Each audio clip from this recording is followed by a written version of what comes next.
Boa noite a todos. Meu nome é Júlia, sou estudante do quarto termo de Física Médica da Unifeb. Meu nome é Thalika, também sou estudante do quarto termo. E hoje nós estamos aqui com o Igor. Boa noite, pessoal. Boa noite, meninas. Boa noite. Boa noite. O Igor ele é físico médico, também formado na Unifeb, atua no radiodiagnóstico e também é professor. Igor, pode ficar à vontade para se apresentar. Boa noite, pessoal. Meu nome é Igor, formei na Unifeb no curso de Física Médica em 2015 e atualmente eu estou dando aula, né, lecionando e trabalho em um hospital no setor de radiodiagnóstico, como físico. Então, nós vamos começar com as perguntas mais voltadas para a física médica em si. Como as áreas como física quântica, elas podem ser empregadas dentro da física médica? A física quântica, primeiro, a gente tem que entender qual que é a ciência que ela traz, né? Então, a gente pensa como a física quântica sendo aquela ciência que tem o objetivo, o intuito de estudar o comportamento de algumas partículas atômicas e subatômicas, né? Como que elas se comportam dentro de algum sistema que ela se encontra e até mesmo na natureza, né? Agora, se a gente pensar dessa forma na física médica, a gente vê que tem uma ligação muito, muito íntima com a física quântica, né? Porque nós temos as análises de partículas aceleradas para criações de radionuclídeos, para criações de fótons e radiação, né? Essa questão comportamental. Nós temos também a questão de processos de níveis de energia, né? Tais como detecção de scanners, CT scanners e tudo mais. Então, a ligação que eu vejo da física quântica, né, a mecânica quântica e com a física médica, eu acho que tem essa interpretação muito íntima de como as partículas irão interagir dentro de um sistema, né, dentro de uma natureza, e como que a gente consegue, talvez, manipular e entender o comportamento dessas partículas, né? Então, a gente pensa em partículas aceleradas, a gente pensa em estados de níveis de energia dessas partículas, e a gente tem tudo muito fechado aí no mundo atômico, né? E, assim, na minha opinião, a parte de mecânica quântica não a mais uma das mais difíceis da física médica, né? Porque eu li um livro esse ano sobre a teoria quântica e eu não entendi nada. Eu li inteiro, eu entendi pouquíssimas coisas, de verdade. É que a questão também da física Da quântica, física, né? a questão da física quântica é que ela traz uma visão um pouco diferente da física moderna, até da física que a gente tem, que é a física clássica, né? Onde a gente consegue estudar questões de movimentos e até de comportamentos de coisas que a gente consegue observar olho nu, né? Então, a questão da física quântica, ela traz para um mundo aí onde as análises são feitas por probabilidades, né? Então é uma ciência que trabalha de uma forma exata, né? Mas ela tenta estudar muito a probabilidade da ocorrência comportamental e tudo mais. E aí, quando a gente pensa um pouquinho nesse âmbito aí, onde a gente não consegue visualizar, às vezes, algum movimento, ou não consegue enxergar algum comportamento ali de uma partícula, ou uma partícula atômica ou subatômica, fica um pouquinho no imaginário, né, de como que está acontecendo ali, né. É interessante a gente pensar da seguinte forma, olha, se eu tenho uma partícula, é interessante a gente pensar um choque de dois carros, a gente enxergando um choque de dois carros, se a gente levar isso para o mundo subatômico ou um mundo atômico, é igual a gente comparar com um choque de uma partícula elétrica e a antimatéria dela, que é o próton, né, o pósitron. Então a gente pensa, a dimensão de um choque com dois carros é a mesma dimensão de um choque de duas partículas, só que em proporções diferentes. E isso a gente não consegue enxergar. E às vezes fica um pouquinho difícil do entendimento da ciência e da matéria, né? Fica muito no imaginário do que está acontecendo ali. Resumidamente, é probabilidade física quântica, porque passou o livro inteiro explicando um monte de coisa e no final ela era assim, não, mas isso talvez pode ser possível, talvez pode não ser. Justamente. E aí, de tudo. É uma ciência que, através das probabilidades, tenta explicar alguns comportamentos, né? E às vezes de ser tão probabilístico que seja ser um pouco exata, né? Às vezes de tantas probabilidades chega a ser exata. Então, é que eu acho que como ainda é tem essa interação. inexplicável, a gente fica tentando colocar, tipo, teoria, as leis de Newton, e não dá certo no mundo quântico, né? Foge um pouco, alguns conceitos fogem. Você acredita que a pouca procura e a pouca quantidade de universidades que possuem o curso de física médica, esse ano passado, por exemplo, que teve a pandemia, que teve muitas que fecharam também os cursos, que não teve o número de pessoas suficiente para manter o curso. Você acha que vai ser suficiente para manter a demanda dos profissionais em 10 anos no mercado de trabalho? Sobre a análise da questão, sobre o cenário apresentado pela questão, a gente tem que levar em conta muito a questão da procura do curso, como você mesmo disse, né, que já é pouca, e a questão aí da questão de desistência de determinados alunos, conforme vai entrando um pouquinho mais a fundo aí na área da física médica, vai tentando trabalhar com... É bem importante salientar que o curso de física médica nada mais é que um curso de física bacharelado, né? Então, o início do curso é exatas, né? Te dá um suporte, tanto física básica, questões de cálculo, né? Questões de geometria analítica, né? Então, o início, às vezes, fica um pouco massacrante, assim, para alguns alunos novos, né? Porque o nome física médica, às vezes, atrai alguns alunos apenas pela parte médica do nome do curso. Não sei se aconteceu isso com a turma de vocês, mas, às vezes, algumas pessoas leem o nome física médica e aí acha alguma coisa completamente diferente do que, na verdade, é o intuito do curso, o objetivo do curso, o objetivo da profissão, né? Às vezes algumas pessoas ficam muito presas ao nome médica que está composto ali junto com física, né?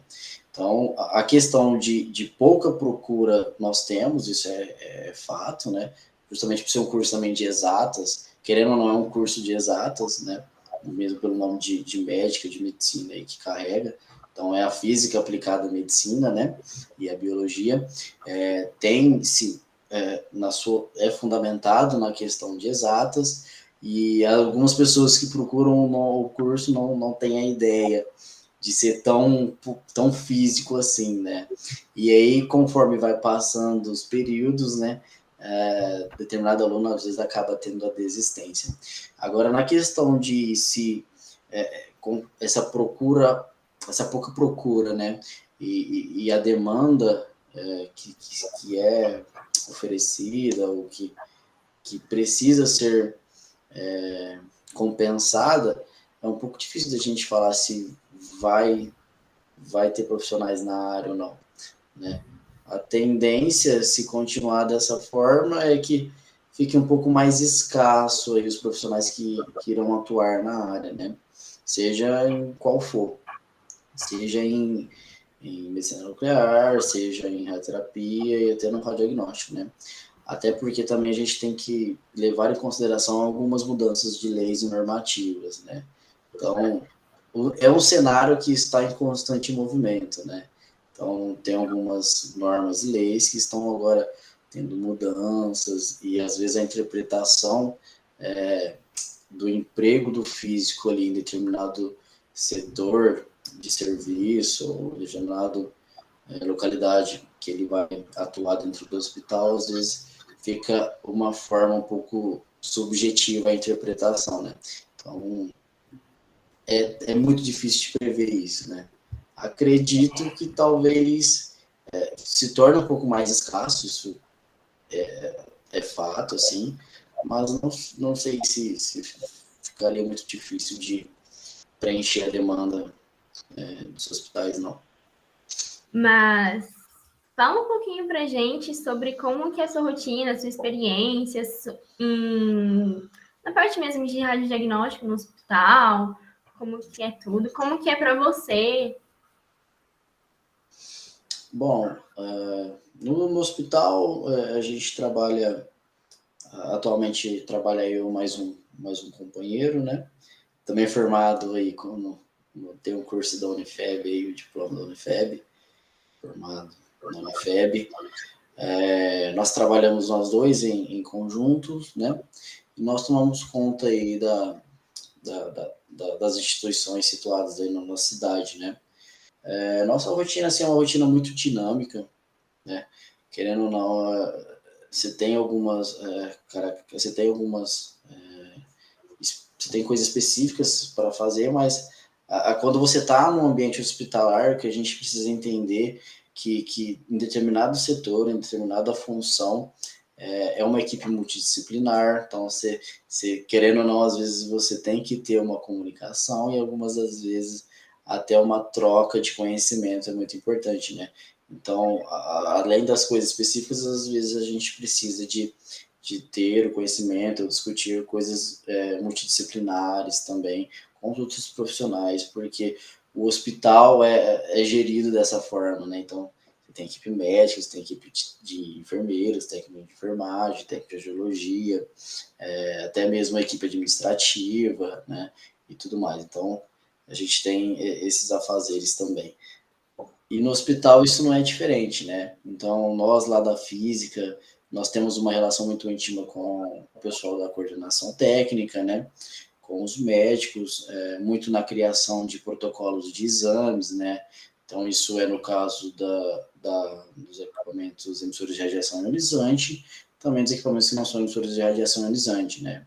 Então, nós trabalhamos muito junto na questão de dosimetria do paciente, para os equipamentos de radiografia, né? Para os equipamentos de tomografia computadorizada. Então, a gente tem muito esse cuidado de dose no paciente, com qualidade de imagem, né? Então, a gente preconiza muito isso, né? A gente leva isso muito a sério aqui na instituição. Nós estamos fazendo um trabalho, né, com essa questão de dosimetria do paciente, um trabalho muito legal, reajustando alguns protocolos que a gente tinha, né, na questão de otimização de dose e tudo mais. Então, a gente vem desenvolvendo esse trabalho legal. Na questão dos equipamentos que não são emissores de radiação ionizante, tais como a ressonância magnética, nós trabalhamos também muito junto e muito intimamente aí na questão de criação de protocolos, né, na questão de qualidade de imagem, né, com o pessoal da coordenação técnica, com os meninos, com os técnicos de radiologia, né, dentro da área do hospital ali, nós trabalhamos muito forte também na questão de treinamento com a equipe, né. Então, a gente sempre, não só a parte física, né, mas os meninos da coordenação técnica também trabalham junto com a gente na questão de treinamento, né, e capacitação ainda mais e mais forte da nossa equipe, tá? Então, a gente desenvolve essa ideia de treinamentos, né, tanto na questão de cuidados dentro do setor, né, até nas questões de proteção, questões de realização de exame, né, de uma forma geral. Então, a gente faz um apanhado, né? A gente faz, referencia esses assuntos principais para a gente estar falando e a gente desenvolve alguns treinamentos, tá? E isso é com toda a equipe multidisciplinar, né? Então, a gente tem alguém da equipe do administrativo, nós damos treinamento também para a equipe da hotelaria, para a equipe da manutenção, né? Porque nós temos alguns ambientes que precisam de um cuidado extra, como a sala de ressonância magnética. Então, a gente desenvolve essa parte aí de educação continuada, né? Que é muito exigido aí na nova resolução aí que regulamenta o serviço de radiodiagnóstico, né? A RDC 330 agora. Então, a gente também bate forte nessa questão de treinamento da equipe, né? De uma forma geral. Também temos os cuidados com os controles de qualidade dos equipamentos, né?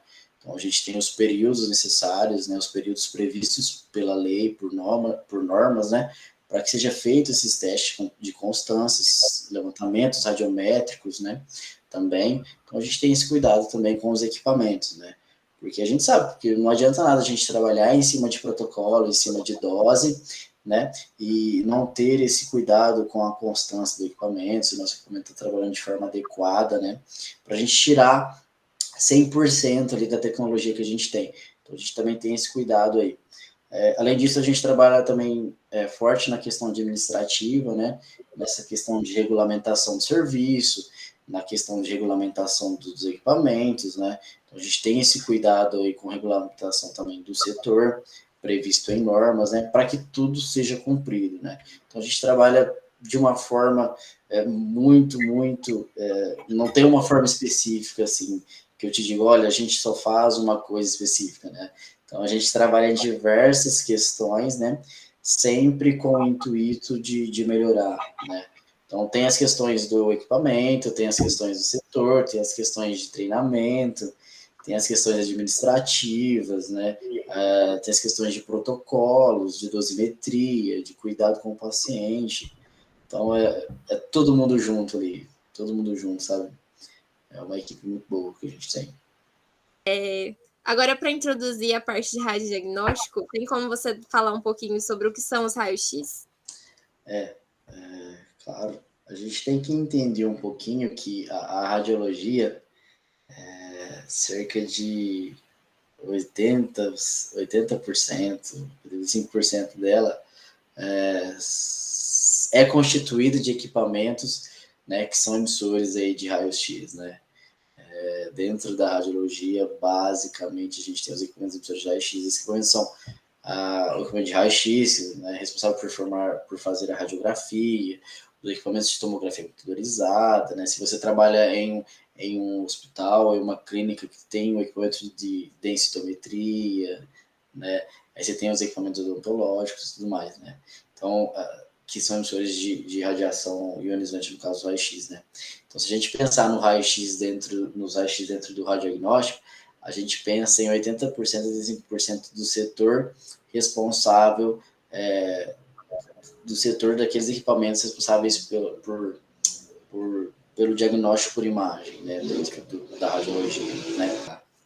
Então, o que a gente pode ter a ideia dos raios-x assim, de uma forma bem geral e simplificada, é que esse raio-x, os raios-x são um tipo de radiação eletromagnética, né, de alta frequência, que ela pode ser produzida aí na interação de uma partícula, né, de um elétron incidente acelerado com um átomo, né? Quando a gente tem essa interação aí desse elétron incidente com o átomo, a gente pode ter o surgimento de dois tipos principais de raio-x, né? A primeira forma, assim, que mais acontece, né, que mais é comum de acontecer, né, é quando esse elétron incidente acelerado ele vai interagir com as forças coulombianas do núcleo do átomo, né? E aí a gente tem um raio-x específico, que é o raio-x de frenagem, que a gente fala, o Bremsstrahlung, né? Onde esse raio-x ele perde um pouquinho dessa aceleração dele, ele é desacelerado, e ele tem uma mudança de trajetória ali devido à interação que ele teve com essas forças coulombianas aí, né? E o outro tipo de raio-x também principal que a gente pode ter são os raios-x característicos. Só um minutinho te cortando, as forças coulombianas são a repulsão e atração de cargas, né, no caso. Isso. Ah, tá. Ok, pode continuar. Eu vou voltar então no segundo. Tá?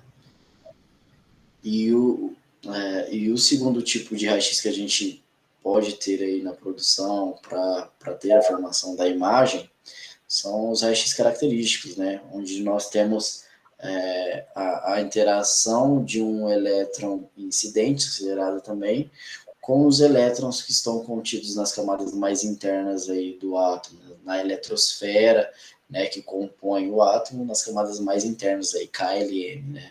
E aí a gente tem essa interação com eles, e aí acontece ali um rearranjo ali dessas camadas, e a gente tem a formação dos raios-x característicos. Mesmo com toda a proteção pelo período exposto, um médico ou um profissional da área de diagnóstico, ele pode sofrer alguma consequência? Eu acho que primeiramente a gente tem que pensar no conceito de proteção radiológica, né? A gente lembra dos conceitos aí da utilização dos EPIs, né, durante os procedimentos aí que trabalham com a utilização de radiação ionizante, né, durante todo esse período aí que o médico vai estar exposto ali, que a equipe vai estar exposta, né. Além de tudo também a gente tem que lembrar aí do surgimento ali, do que pode acarretar dois efeitos muito importantes aí da interação da radiação ionizante aí com a matéria, né? E nós temos os dois principais, que são os efeitos determinísticos e os efeitos estocásticos, né? Os efeitos determinísticos aí, propriamente dito, são os efeitos que eles terão um limiar de dose, né? Então, ele quer dizer que a partir de uma determinada dose, acima desse limiar, propriamente dito, propositalmente eu vou ter um efeito causado, né? Então, eu tenho um limiar de dose, que atingido acima dele eu tenho um efeito causado, né? E os efeitos estocásticos são aqueles probabilísticos, né? Que a gente tem ou não a probabilidade de acontecer, né? E se ele vai acontecer ou não, ele tem uma relação diretamente proporcional com a dose, né? Então, quanto maior minha dose, maior será a minha probabilidade de ter o efeito, né, estocástico e causado, né? Na questão propriamente dito aí, que vocês me perguntaram, o médico, quando ele está realizando o procedimento, né, ele está protegido ali pelos EPIs, é muito difícil da gente afirmar assim que não terá ao longo do tempo, tá? Isso, a utilização da proteção, ela reduz ao mínimo possível, né, a probabilidade de ocorrência de um efeito, né? Ela reduz ao mínimo, né? Então, a partir disso, a utilização da proteção dos EPIs, né, para que essa dose aí, né, durante esse tempo de exposição do médico aí, do indivíduo ocupacionalmente exposto, né, para que essa dose seja reduzida ao máximo, é muito importante a utilização dos EPIs, né? E na questão de sofrer alguma consequência ou ter algum efeito relacionado, a gente tem que levar em consideração justamente o estocástico, né? Quanto maior dose ele receber, quanto mais dose ele receber, né, maior será a probabilidade do efeito acontecer, né? No caso, como é reduzido drasticamente, assim, é muito difícil hoje em dia de ter algum desses efeitos, né? Mas pode acontecer, a gente tem que sempre trabalhar com probabilidade, né? Então, como é um efeito probabilístico, tem a probabilidade de acontecer, mas é muito difícil. O contraste usado em radiologia para os exames tem alguma radiação? Bom, primeiramente a gente tem que entender um pouquinho qual é o objetivo do contraste utilizado dentro da radiologia, dentro do radiodiagnóstico, né? Então a gente entende de uma forma geral que o contraste utilizado dentro do radiodiagnóstico, né, eles não têm a capacidade, eles não são responsáveis por emitir radiação nenhuma, né? Eles apenas são responsáveis ou apenas têm o objetivo de dar algum realce maior para algum órgão, tecido, algum sistema ser estudado de uma forma um pouquinho mais fácil, né?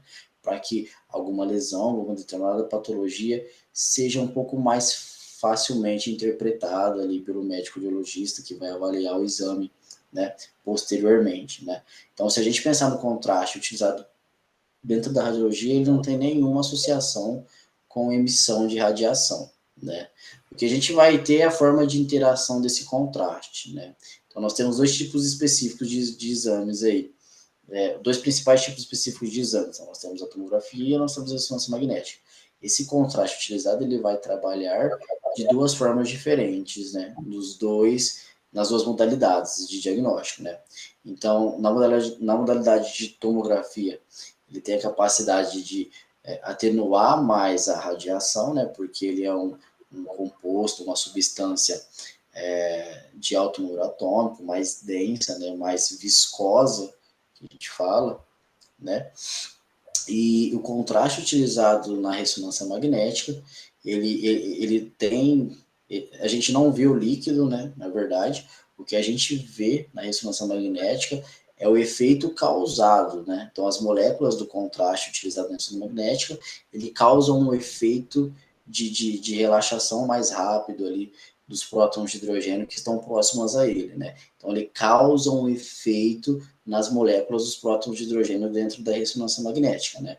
O contraste utilizado na tomografia, na radiografia, por exemplo, os contrastados, o que a gente vê propriamente é o líquido que atenua aquela radiação. Então, tem essas duas formas diferentes aí de interação com o material biológico, né? Como que ele vai interagir com a matéria, né? Mas emissão de radiação não é responsabilidade do contraste dentro da radiologia. Já que a gente está falando dos raios-x, que a gente começou falando deles, qual a diferença do uso dos raios-x nas radiografias e na tomografia? Bom, nessa questão, nós temos algumas diferenças principais, né? Se a gente parar para pensar um pouquinho em parâmetros de aquisição, em conceitos de aquisição e de exposição, a gente tem algumas diferenças principais, né? A primeira, como exposição do paciente, então, você trabalha dentro da tomografia com uma energia um pouco maior, né, do que na radiografia, então você utiliza alguns parâmetros ali, né, de aquisição, que a gente fala, parâmetros de exposição um pouco maior quando comparado com a radiografia, tá? Então, você utiliza um MA maior, você utiliza um KV um pouquinho maior, tá? Uma diferença também principal é o tempo de exposição, né? Então, na radiografia, né, ou quando você vai realizar alguma radiografia, normalmente é 2 ou 3 ali incidências, dependendo do tipo de exame que você vai fazer. Quando a gente pensa na tomografia, a gente pensa já um pouquinho diferente, né? Porque o equipamento ele trabalha de uma forma diferente. Então, nós pensamos um pouquinho nas questões de projeções, né? Então, se a gente fazer uma referência aí, na radiografia nós temos de 3 a 2 projeções, né? Para a gente obter uma fatia ou um corte de uma imagem tomográfica, nós temos cerca de 800 a 1000 projeções, né? Então, ali a gente tem uma exposição maior do paciente, nós temos um tempo de exposição maior, nós temos um tempo maior de exame, né?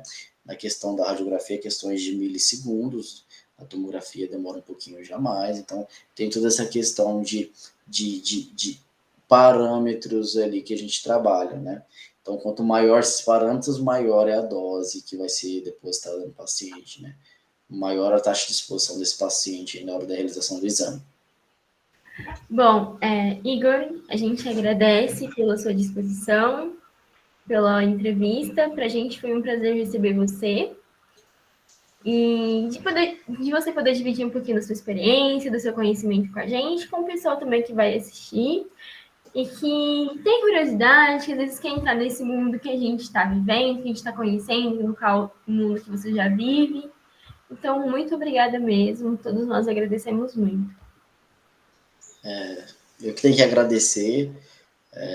Eu aceitei o convite de primeira, assim, para tentar para conversar com vocês, porque para mim é uma honra, querendo ou não, falar um pouquinho sobre a universidade que eu venho, ou tentar engajar um pouco a mais o curso, né?